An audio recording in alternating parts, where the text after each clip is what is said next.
শেখ হাসিনা পরনের কাপড়টা লইয়া কোনো মতে পলাইছে,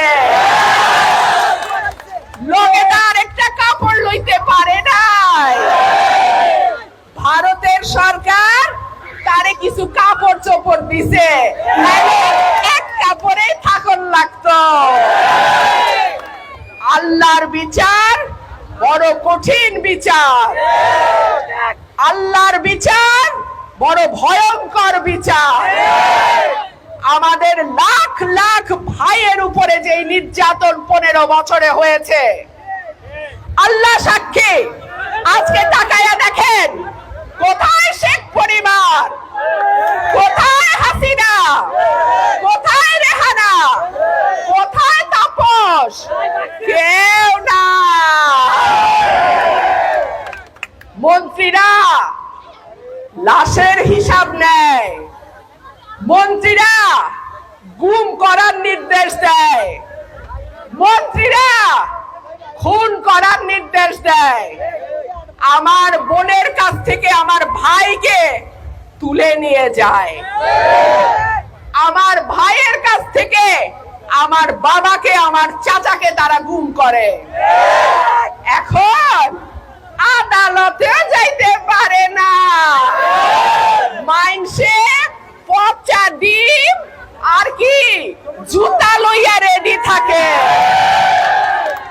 কোরআনে আল্লাহ পাক বলছেন, ওয়াতুইজ্জু মান তাশা ওয়া তুযিল্লু মান তাশা, আমি যাকে ইচ্ছা সম্মান দান করি, যাকে ইচ্ছা আমি বেইজ্জত করি। বেইজ্জতি কত প্রকার ও কি কি এইবার হাসিনা তুমি টের পাইছো। আমরা সকলের প্রাণের নেতা, আমাদের নয়নের মণি, আমাদের মা দেশনেত্রী বেগম খালেদা জিয়াকে ৭৬ বছর বয়সে হাসিনা তুমি জেল খাটাইছো মিথ্যা মামলায়।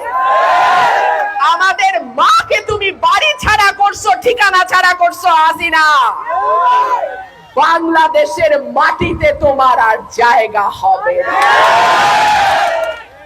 ৭৬ বছর বয়সে পলাইছো তো শ্বশুর বাড়ি, আল্লাহ করে যেন কবরটাও তোমার বাংলাদেশে না হয়। আমার মা, আমাদের মাকে ঠিকানা ছাড়া করেছে যেই মহিলা, বাংলাদেশের মাটিতে সে ফিরতে পারবে না। আমরা তার সমুচিত জবাব দেব ইনশাআল্লাহ। আমরা ধৈর্য ধরছি, একদিন না, 2 দিন না, 15 বছর আমরা ধৈর্য ধরছি। আল্লাহ তাআলা বলছেন, সবর করো বান্দা, তুমি সবর করো। আমরা সবর করছি, আমরা ধৈর্য ধরছি।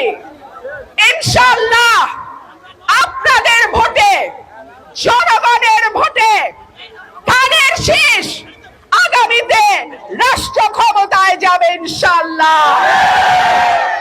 আমাদের নেতা জনাব তারেক রহমান রাজার মতন দেশে আসবে ইনশাআল্লাহ।